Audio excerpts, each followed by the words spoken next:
This is Growing Your Firm, the podcast for ambitious accountants and firm owners who want to work smarter, grow faster, and lead better. Hey everybody, welcome to Growing Your Firm podcast. My name is Dave Cristella. I'm the founder and CEO of Jetpack Workflow. This podcast is for any firm owner that wants to elevate their marketing, their sales, their team management, workflow, technology, and so much more. Stay tuned. Hey everybody, Dave Cristella here, founder and CEO of Jetpack Workflow and host of Growing Your Firm podcast. Today's guest is Jennifer Wilson. If you have been to a conference, any conference, pick one, close your eyes, throw the dart at the wall. She probably spoke at it. Every time I go to a conference, Jennifer is there. She's the partner and co-founder at Convergence Coaching. She is a leadership and management coach and consultant. And as mentioned, frequent speaker, teacher, columnist, and blogger in the accounting profession for over 25 years. I was chatting with Jennifer and I said, what's the topic we should be talking about today? What's on your mind? What's on everybody's mind? And she dropped the word. It's not AI. It's not PE. It's not this. It's talent. At the end of the day, we need talent. So we're going to dive into the wonderful world of talent. And I think we're going to do so in a way that's maybe a bit atypical from past conversations about talent. That said, Jennifer, welcome to the show. Thank you so much, David. I'm glad to be here and glad to talk about talent. Yeah, this is going to be fun. So I guess this topic is so murky. This word is so murky at times. People talk about, well, what are the right things? Where can I post to get talent? How can I manage my team better? Why are they leaving? All these things. But like, is that the appropriate place to start? Where should we really start the talent conversation?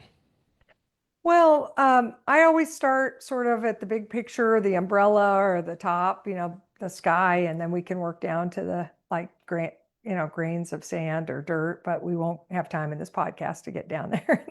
But we got to understand sort of the backdrop or the big picture. So to me, you start talent by saying, what's going on with people joining the accounting profession? How can we get more of them attracted to it? But even bigger and badder than that, what's going on with talent in our country? And the United States, if a lot of our talent is sourced from here and we're looking for them to come into the office, which a lot of people are doing these days, they're US based talent. What's happening in the labor market? And just really understanding that. And so I think that's where we start. So what do you see are the trends that are creating, I guess, headwinds in the labor market, not exclusive to the accounting profession, but obviously impacted by it? Sure. First of all, just understanding demographics. We have the over 65 population in this country is growing at a rate of 13%. And, there's like a silver tsunami happening. And, baby boomers, the youngest baby boomers have about 5 years to 65. Baby boomers are retiring at a clip of around 10,000 a day. Wow. So we have a lot of people exiting the workforce at the top end with knowledge and experience. They're looking for exit strategies. They're trying to maximize wealth, so that they have the opportunity to hit the bucket list, and go to Iceland or national parks or whatever it is they were planning. And as they exit, they're either leaving their organizations to Gen X and millennials and Gen Zs, or they're selling it to somebody, and we can talk a little bit about that as it relates to the profession a little bit. So big growth in the over 65 population. And by the way, as that population ages, and I'm right in this sweet spot with my dad who's 95, they need care. And so you're going to need a lot of human beings to care for those folks in the healthcare industry and in like personal care, elder care on the accounting side, for instance, just a whole bunch of things. And you can't totally AI that, and I don't think you can offshore it. So, Can you robot it? Yes, I'm sure you could probably robot some of it, but it's, it's We're rough. not there yet. We're not rough. close to it either. Rough. Yeah. It's hard to even outsource it domestically. You know what I mean? It's hard. So anyway, that's going to be like a labor suck up there. Then you've got the working age population in this country, 24 to 64, let's say. And that population has been growing at a very slow 2 to 3% max. It is projected to begin even slower growth, like in the 0.2, 0.3%, and then to begin to decline. we have an aging population here in this country. We are one of 61 countries on the globe that have this aging population. Oldest country on the globe is Japan, so we can watch their demographics and look to see what that looks like. Canada too, pretty old and ahead of us. But we are not growing our working age population in the country, and our under 24 is really poor, which is why you're seeing some social policies where they're literally floating like maybe we should pay people to have babies. And, so there's like some very interesting conversation. But as a country, we haven't all stopped and starkly faced that and said, and I'm one of the few people that has been talking about for some time now, or our organization has been talking for some time about importing talent. We need to bring talent in mass in this country, not deporting talent, importing talent, and of every kind of background and job interest, because we're going to need it to run this country. And yes, you could say AI will take care of it, robots, and offshoring, and to some degree they will provide relief in a lot of different ways, but they aren't going to replace the human beings that are needed. And offshoring, I'm a huge proponent of it, but the dollars go offshore and they buy their coffee shops and their movie theaters, and their communities grow and are enriched, and ours will shrink. Ours will lose, we'll be down to Dairy Queens or something, like small The towns, ghost towns. the last standing fast food Dairy Queen. The Yeah, I see. Yeah, that was gonna be my follow-up, which is why not offshore? But you're saying long term, if we offshore and we don't have these jobs, if we don't grow the economies at home, then you will find these pockets of the economy, like the aging population and the healthcare needs and the healthcare, like all of that is also going to decay rapidly. Like we don't have enough labor in those pockets either. So it's broader than the accounting profession when you big don't. time. Yeah. Yeah, big time. I mean, like, there are all kinds of articles and studies on this, but they're, like a significant need for surgeons, like we don't have enough surgeons. We're not going to have enough surgeons, Do we have so enough of anything? I feel like every profession, like, is there one? Are maybe we? attorneys, but but I'm for Maybe. real. They're Yeah. still like having, at least the last time I checked, their demographics and their pull from college majors and that sort of stuff. They were still solid, Yeah. but no, for the most part, we need everything. And by the way, this will be a time I'll say something that sounds like a crazy person's rantings of a lunatic or something, but I have a dream that at some point our entire country will wake up and stop fighting over importing talent, stop making it political, start making it like the US is a company, and we need to import talent or recruit talent to our company to be successful and to thrive, and we'll all get that. And Jen Wilson's dreaming of a day that we'll import a whole bunch of these offshore accountants that we've been training, and that they'll come here and be part of our massive influx of labor to both the US and the accounting profession. And they'll already be trained. They'll already be certified. They're getting the US CPA at record clips. And it's just, like I can see that happening, but we just have to stop like fighting politics or making it like right and wrong and start saying, hey, man, let's run this intelligently, strategically. What are we doing? Yeah. Less of a red and blue issue and more of like the profession is declining rapidly. We are not we need to figure out this, like first principle problem solving. How do we get more people in the profession? And into our country And globally, yeah. broadly, all professions. So I just was thinking, then you go into accounting and you say, hey, man, we have this steady pool of people we're training offshore and developing. And, how many of them, not all of them, but how many of them could we attract to the American dream?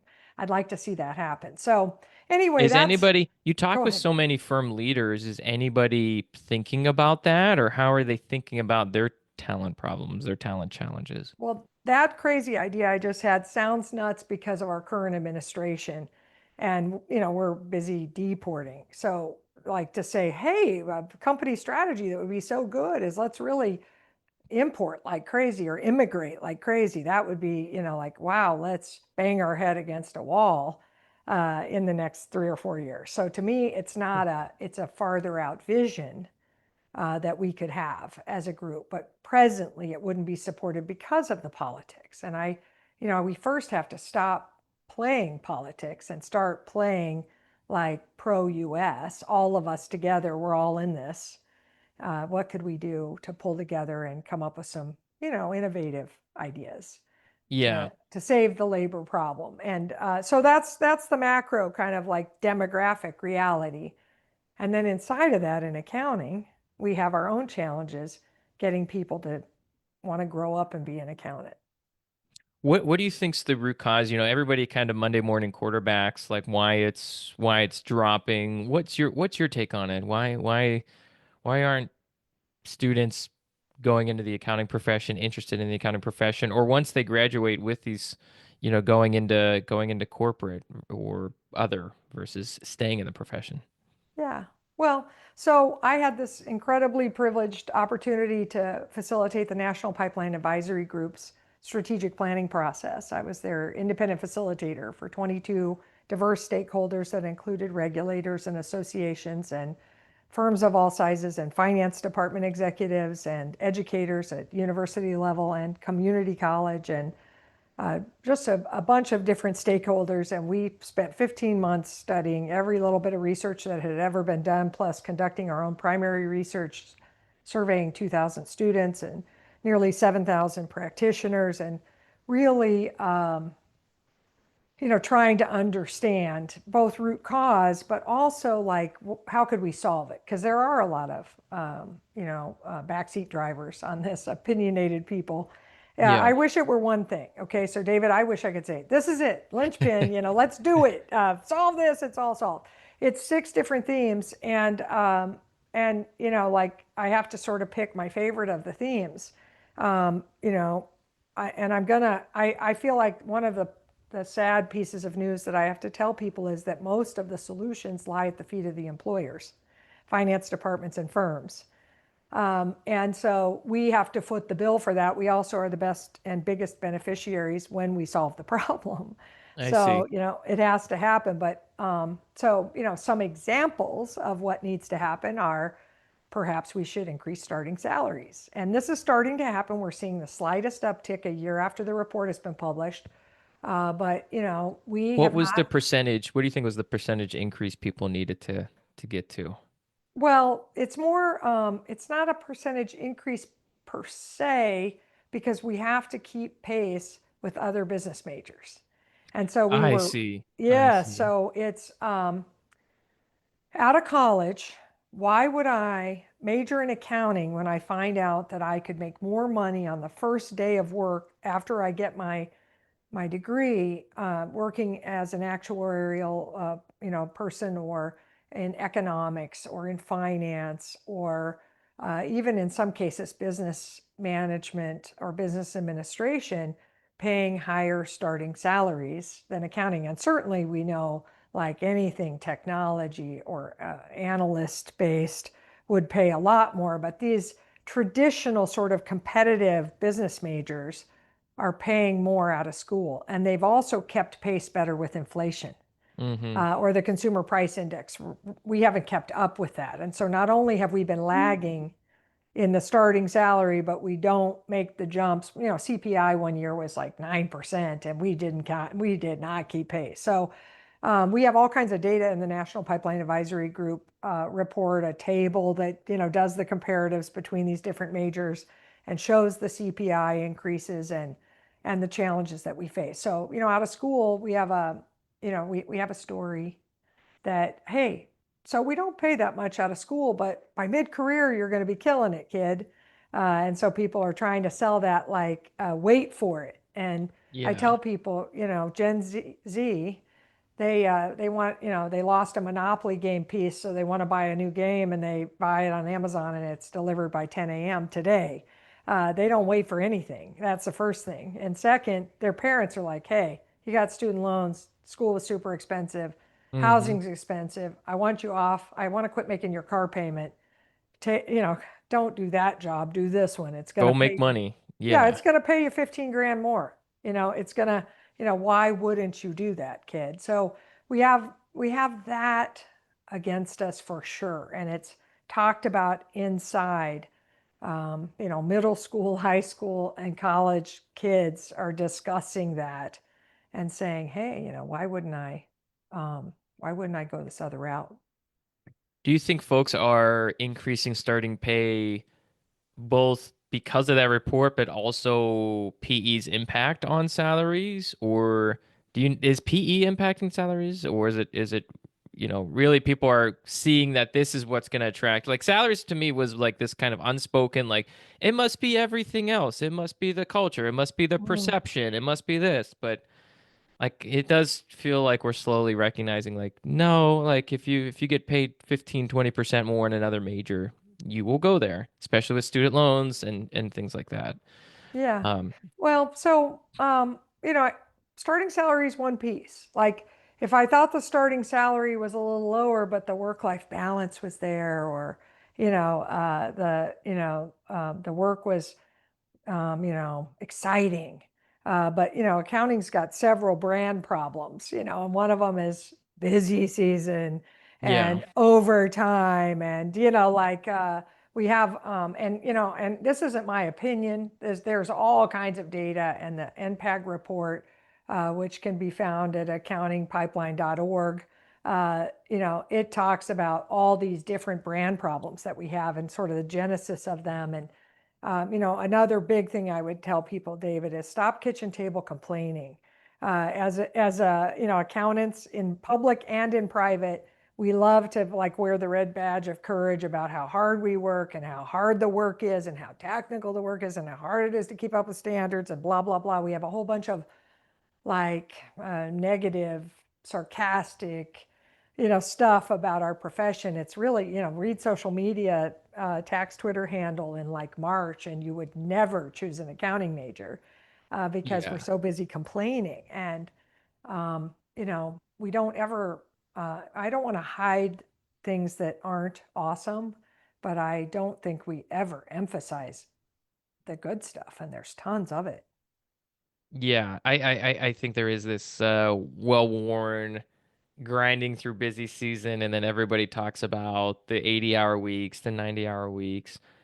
Um, so if starting pays low, busy season is one of the biggest accidental marketing campaigns you need to get rid of. What are maybe one or two more things that came out of this report?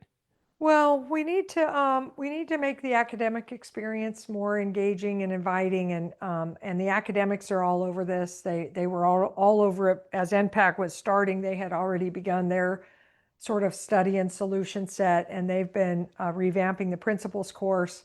They can't dictate curriculum to university professors, but they can invite professors to a boot camp that the AAA has been sponsoring to learn more about how to make it more engaging, how to use technology, how to less focus on debits and credits initially and more focus on the difference that the work makes, and the sort of advice that we should be providing to our either our Yeah. employer or to our clients. And I saw just there was I think I forget what university it was, but there's a cast track at some of these yes, universities now, yes, which for is really sure. cool. Yeah. Yeah, and universities and community colleges. One of the coolest things in the whole world about the Impact Project was all the people who are doing cool things came forward to say, "Hey, we're doing these things," and so that was fun. And to see there's a lot of innovation out there. We just need it to sort of catch fire more across the profession. But one of the things about the academic experience is almost every business major takes an accounting course, that principles course.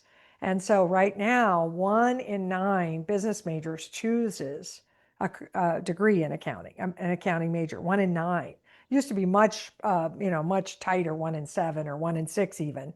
And it's 1 in 9 today. So 8 went, oh, I took that course. No, thanks. Yeah. And now they're not just doing it because of the course, they're also looking at starting salaries and the brand issues. And another piece of it was the additional cost and time of education. That additional 30 hours was in fact a factor for people. They were like, wow, school's expensive. I've got to pay for an additional 30 hours with this pathway, and I don't if I take one of these other majors. And then, I might not get right to work over here with this one because I've got this additional hurdle, or I'm going to have to pass that additional hurdle while working, which is Hmm. challenging. So it was very clear that the additional cost and time of that additional 30 hours was also a factor.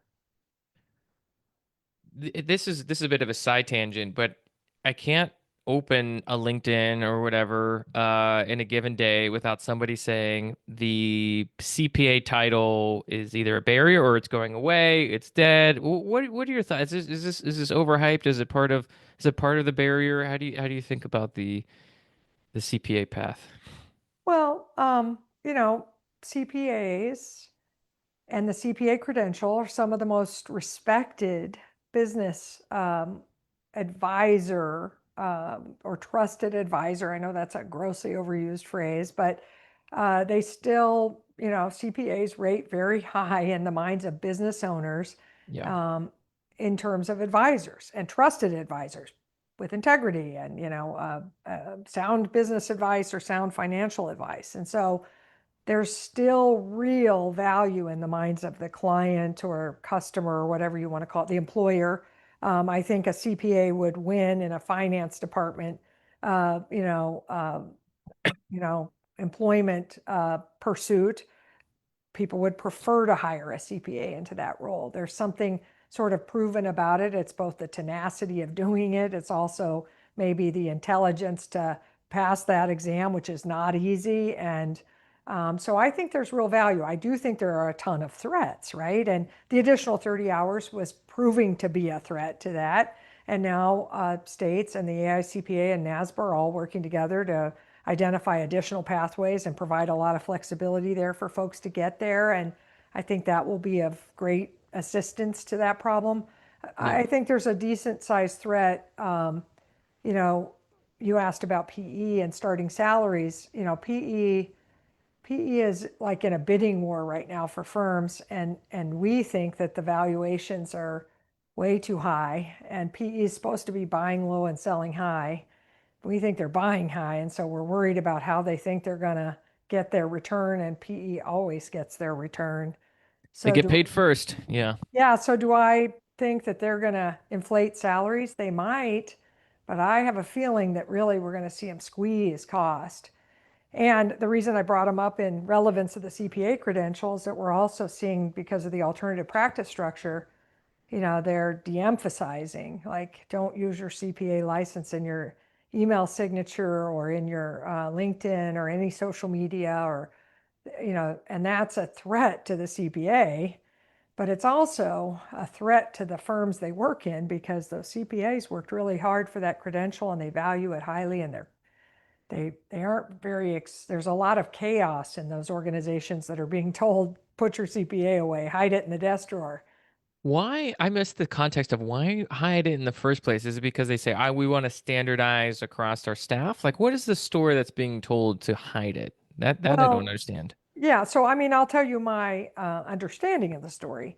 I Yeah. haven't been in the room listening to the story yet, but I definitely have a theory about it, and that is that when they create these alternative practice, structures with tax and accounting and advisory over there and audits over and the other, corporate entity, a separate entity, audit obviously needs the CPA and would be subject to state board rules. But if we tell everybody over here, not on the alternative practice structure, don't use your CPA license, then maybe we don't have to be subject to state board rules, which allows us to, not necessarily worry as much about all the details of a multi-state operation. When you are trying to deliver accounting services across state lines, there are lots of different state board rules, and they're not just pertaining to the CPA license. And so I think they're just planning to say we're an accounting firm, not a CPA firm over here. Yes. And they don't want to, that might not be possible if everybody's got a CPA flag flying from their LinkedIn and their email address. I don't, I haven't dug into that. I haven't read any guidance about it yet. I know, by the way, while we're talking about it, alternative practice structures, there's an exposure draft by the AICPA that's been asking for feedback that end of June it's due. And I haven't had a chance to read it myself, but I have strong feelings about all of that. I want everybody, I want to be careful about like independence and integrity and ethics and all that stuff across the alternative practice structures as all of this interesting PE and M&A roll-up stuff is happening. I want to make sure that there's some good scrutiny, and I hope the state boards and others will be paying very close attention to what's happening there. Yeah, I think it's going to be interesting to say the least how everything unfolds. I wanted to circle back to you said being a part of the report, it was amazing the amount of like cool things you got to see. I'd love to kind of wrap up our discussion with like a couple of those highlights of like you're like it was such a bright spot. So what were some examples of the cool things that surfaced that you would hope that become more status quo? Any come to mind? Yes, I mean, I found a lot of very passionate people along the way that were out there in middle schools and high schools and on campus at community colleges and minority serving institutions and universities promoting the accounting profession and telling their stories and exposing young people to the cool career in accounting. There's an online platform that's mentioned in the paper called the Lemonade Stand. Okay. And there was a community college professor who was out there using the Lemonade Stand and encouraging everyone else to simulate a business and show students through some, visiting a classroom and using the Lemonade Stand and doing an hour simulation, showing them what accounting was all about and how important it is to pay attention to what you're paying for materials for your lemonade stand and stuff like that. And it's all online, and you could just see in the post visit pictures and stories just how enthused the young people were. And I've met people who are working to get a patch for accounting in the Girl Scouts and who've brought it into J of A and FBLA. And so that was one like major bright spot, is how many people are so passionate about their career in accounting and what it did for them, that they were out there paying it forward to the youngest people who were thinking about it. And so if we could just amplify that, it would be amazing. I was super, I'm always, grateful for and impressed by all the firms that are doing talent forward things and who are, like firms that are really committed to like, we're going to get overtime down or gone. We are going to serve clients that give us joy, that value our services. We're going to stop pricing on time. We're going to stop expecting our people to grind. We're going to smooth busy seasons. We're going to change the way we operate, the way that we bill, and the way that we serve. We're going to add operational administrators to relieve the kind of workload, the volume, so that our CPAs and our accounting experts can focus on the work and not so much the administration operations and really customer service transactions to get stuff in and all that. It's just been great to see firms do Yeah. that and to amplify that so others could say, hey, we don't have to run it the way we always did. I have a 3 hour question for you, which is when you say these talent forward things these firms are doing, Yeah, sometimes and you work with, I think oftentimes on our podcast we speak to firm owners that are kind of in that early growth phase, handful of employees, maybe they have 10, 20 employees. You yeah, interact with a number of firms that are much larger than that, which means they have multiple partners they have to navigate. And so the big crazy question I am going to ask you is, did you discern anything like how do some of these firms, how are they able to make talent forward investments and get the partners on board versus other ones that kind of have this struggle and they're like, we want to do this, but we're outnumbered. Like, do they have to wait it out? Do they have to take persuasion courses? Or is it, like, what do you, like, again, this is a huge topic of like yeah. I partner was going to say a relations. whole separate podcast. Yeah, yeah, Yeah, yeah. but it comes down to like core values and Yes. cultural constructs. So because it's a wrap up question, I'm just going to leave you with a thought, and that is that our profession, interestingly, and I did not know this. I've been really reflecting and studying this in the last year. So post NPAG, I've been decently bothered by this influx of PE and M&A roll up and cash outs that I'm witnessing of these partners leaving these firms not to the people that thought they were going to be the next stewards of the firm. And it's been bugging me like I can't tell you. And I was trying to get to the root of my concern. And it's really comes down to that our profession has long been practicing something called conscious capitalism, which is kind of an old idea, a riff off of capitalism that says all stakeholders win in conscious capitalism. And in accounting, that meant we want our clients to win, we want talent to win,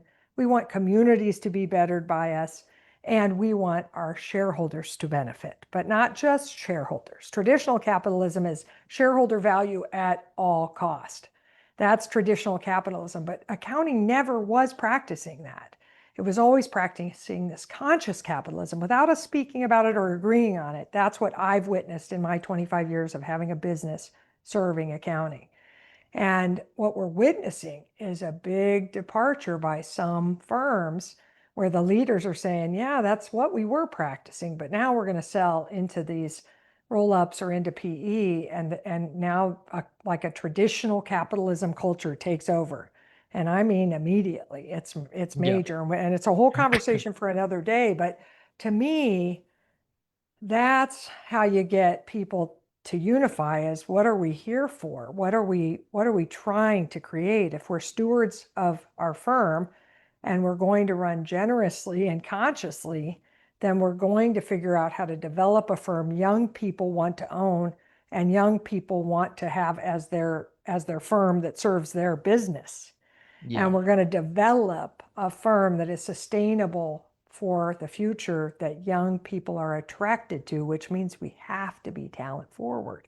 But if we're going to be me, then we're just thinking, talent schmalent, we'll put some stuff up on the website. We're flexible and stuff like that, and kind of phone it in on the talent side, but press them for the hours, press them for the, keep their salaries tight, maximize shareholder value.